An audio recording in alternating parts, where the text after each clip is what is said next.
Na segunda reunião com governadores para debater a pandemia, houve muita reclamação quanto à falta de coordenação pelo Poder Executivo Federal.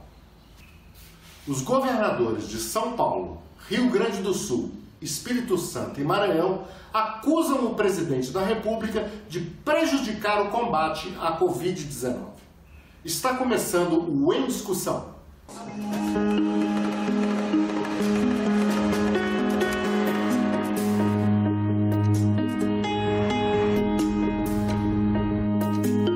Não há ministro que consiga trabalhar com a sabotagem feita pelo próprio presidente da República às medidas necessárias para o combate ao coronavírus. Vou, e se puder, ajudar a levá-los aos tribunais internacionais para que ele seja julgado por esse genocídio que está cometendo contra os brasileiros. O que a gente está vivendo hoje é a Terceira Guerra Mundial, não é um país contra o outro. Aqui no Brasil, além de a gente estar vendo a Terceira Guerra Mundial, nós temos um nível de tensionamento interno no país que é inaceitável num momento como este. Conseguindo consolidar instâncias de diálogo, nós conseguiremos vencer tão densas trevas.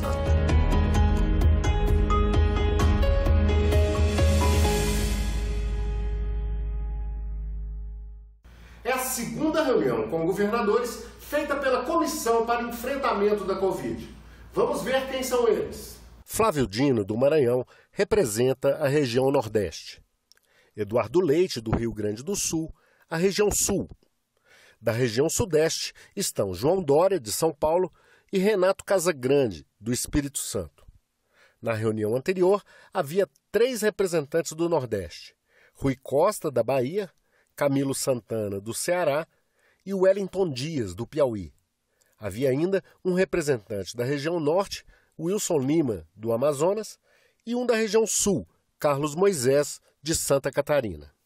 Existem 2 saídas para a pandemia. Uma é a vacinação. Outra é o distanciamento social acompanhado das medidas de prevenção. Não temos vacina, então o que nós temos agora para fazer é aumentar o isolamento. Nós ficamos muito tempo sem pedir às pessoas para ficarem em casa, né? E agora nós estamos tendo que pedir de novo às pessoas para ficarem em casa, porque essa é a saída que a gente tem neste momento.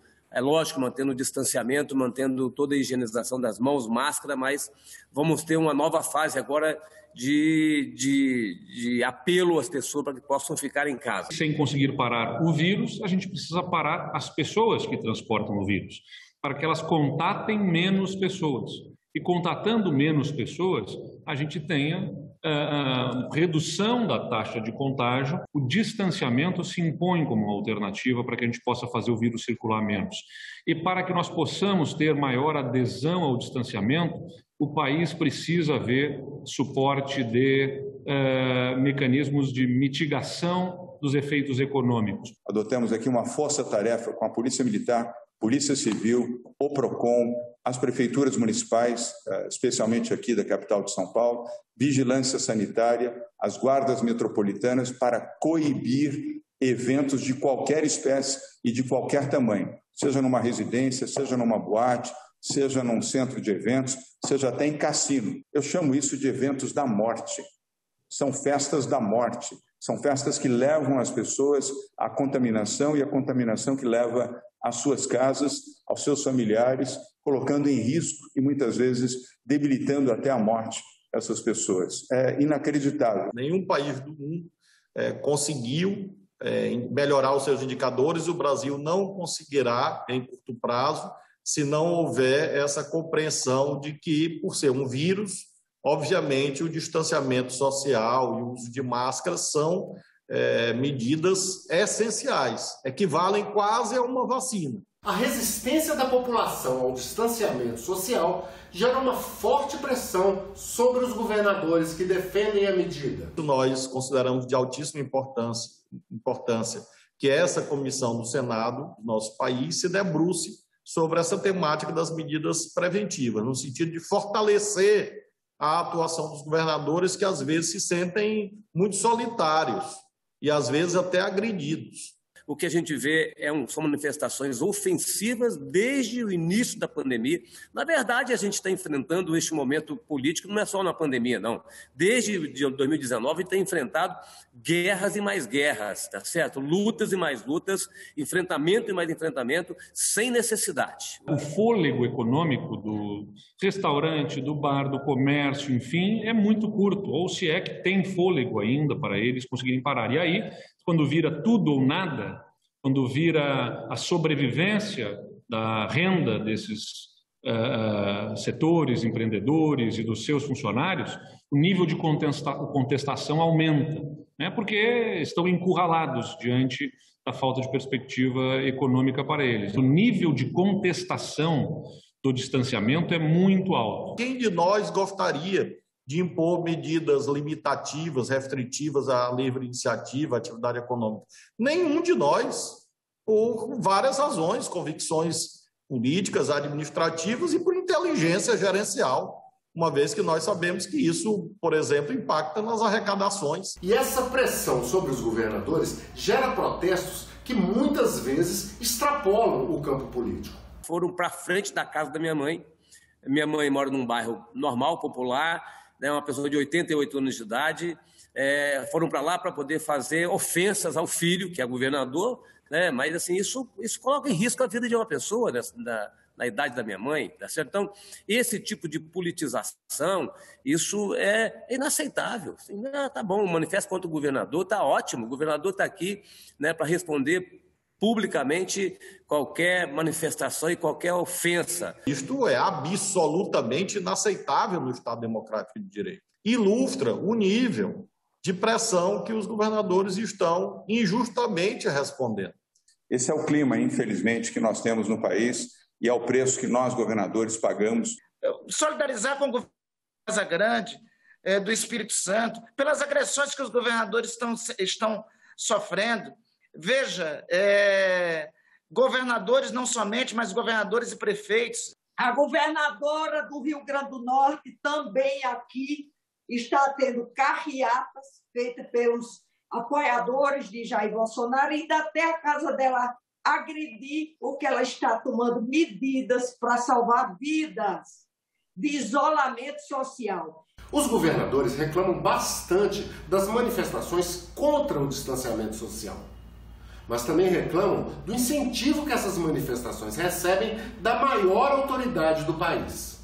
Enquanto todos lutam pelo distanciamento, pela máscara, pelo uso da vacina, o presidente da República desestimula isso. Pelo contrário, faz um movimento que vai facilitar a ampliação, a disseminação do vírus, com variantes, com mutações muito graves. Deu exemplos lamentáveis de negacionismo, participou de atividades, estimulou atividades, não usou máscaras, qualificou de maricas quem usa máscara, de covardes as pessoas que ficam nas suas casas, investiu em cloroquina ao invés de investir na vacina, apostou em uma única vacina, hostilizou a vacina do Butantan. Vou, e se puder, ajudar a levá-los aos tribunais internacionais para que ele seja julgado por esse genocídio que está cometendo contra os brasileiros. A hierarquia administrativa que tem determinado atitudes de sabotagem em relação ao esforço dos estados, municípios,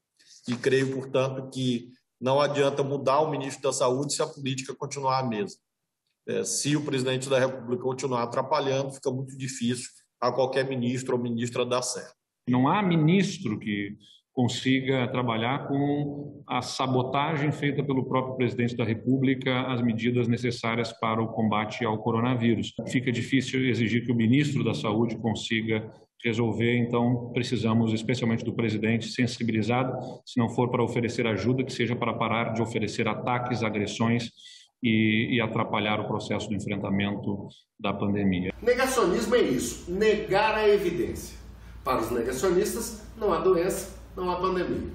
E se não há pandemia, para que vacina? É culpa do nosso governo que colocou o Brasil no final da fila, porque ficou negando durante muito tempo a importância da vacina, foi negacionista, criticou, atacou as vacinas.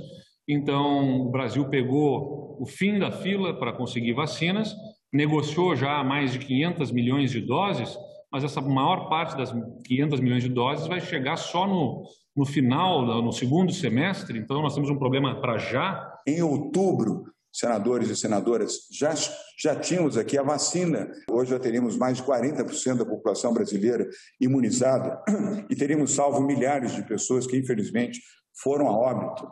Mas o negacionismo do presidente Bolsonaro impediu que isso acontecesse. Um país de 212 milhões de pessoas não pode ficar como cliente de um ou dois fornecedores.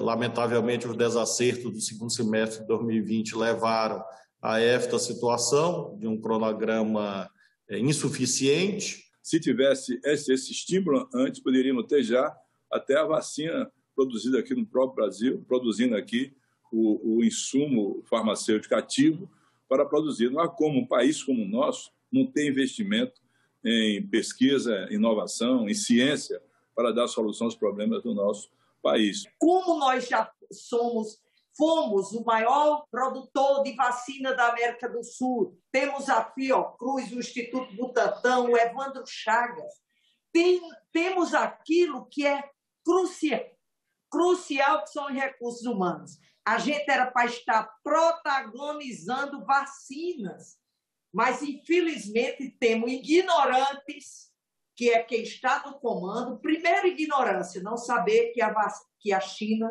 é o maior produtor de vacina do mundo, inclusive dos IFAs. O presidente Jair Bolsonaro, ele é um desastre nas duas frentes, né? Desestimula a pesquisa, ataca a ciência e ataca as parcerias internacionais, e aí isola o Brasil, né, daquilo que é, nesse momento, mais estratégico. Podermos conseguir acessar as vacinas, termos as vacinas para a nossa população, é fundamental que se restabeleçam conexões, pontes, do ponto de vista internacional, que este governo acabou dificultando a partir de agressões absolutamente gratuitas a parceiros internacionais históricos do Brasil. Essa cooperação internacional entre o Brasil e outros países é essencial para a obtenção de mais vacinas. E vacinas que devem vir no menor espaço de tempo possível. Uma negociação em que o Congresso pode ajudar. O Congresso Nacional pudesse liderar um grupo de trabalho que envolvesse governadores, que envolvesse outras lideranças, Supremo Tribunal Federal, Ministério da Saúde, que envolvesse outras figuras importantes da nação brasileira, e esse grupo pudesse acompanhar o cronograma de vacinação, e esse grupo pudesse atuar na diplomacia, pudesse atuar com os embaixadores, pudesse atuar com as farmacêuticas para fazer cumprir o cronograma. Ajudar na relação internacional, exigir que o país se articule internacionalmente para adiantar entregas de vacinas. Não é mais apenas sobre comprar vacinas. Não adianta ficar comprando vacina que vai chegar em outubro, que vai chegar em novembro. A gente precisa adiantar cronograma. O Senado também tem se empenhado nessa busca internacional por vacinas. No programa anterior com governadores, mostramos algumas das ações já realizadas. Outra ação importante do Congresso, também já destacada aqui no Em Discussão, é a aprovação da lei que autoriza a compra direta de vacinas e insumos por estados e municípios. Uma semana depois de promulgada a lei, o Consórcio Nordeste comprou 37 milhões de doses da vacina russa Sputnik. O Consórcio Nordeste foi criado em 2019 para que os 9 estados da região atuem conjuntamente na implementação de políticas públicas, compras governamentais e na busca de cooperação, inclusive internacional. A região é a segunda mais populosa do Brasil, com mais de 57 milhões de habitantes e detém mais de 14% do Produto Interno Bruto brasileiro, o que dá mais de R$1 trilhão.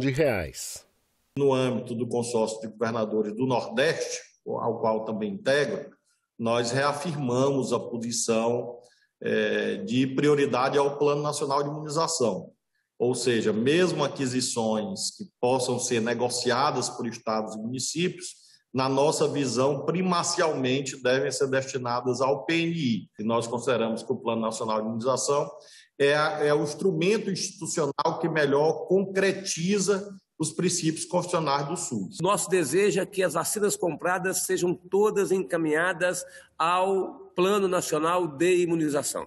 Por isso que nós estamos pedindo para que haja a regulamentação da lei. Nessa lei exige a regulamentação que o governo vai dizer se de fato todas as vacinas compradas por alguém, seja por empresário, seja por prefeito, seja por governadores, se ela deve ir para o Plano Nacional de Imunização. Então tem uma parte da lei que precisa de regulamentação do governo federal e nós estamos pedindo então para que haja uma pressa nessa regulamentação. Há tratativas em cursos para a compra de outras vacinas, agora que a lei autoriza expressamente a aquisição direta por estados e municípios? Sim, há muitas tratativas em curso por estados, municípios, e por isso mesmo eu insisto na importância dessa comissão do Senado analisar a sugestão que eu formulei ao ministro da Saúde, de que houvesse, nos termos do artigo 19 da lei, a edição de normas regulamentadoras, para garantir que haja uma congruência entre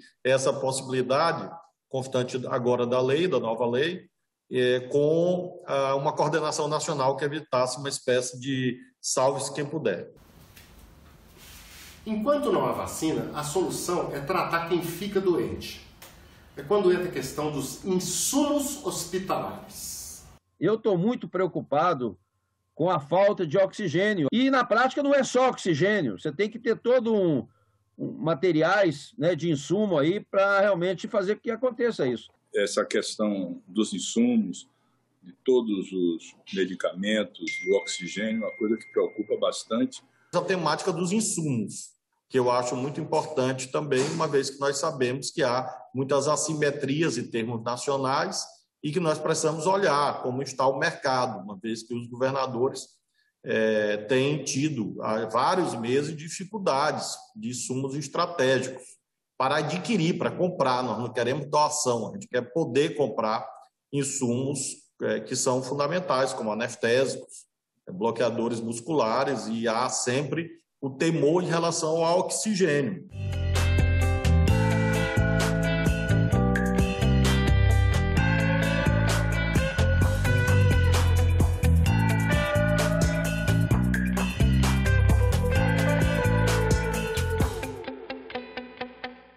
Qual a disponibilidade que estão os governos, os vossos governos, de oxigênio para suprir o aumento da demanda nos próximos dias? Como é que está o consumo, a previsão do fornecimento? Esse poderá ser uma situação também igual à do Amazonas? Não haverá falta de oxigênio aqui em São Paulo, mas nada se deve à atitude do governo federal.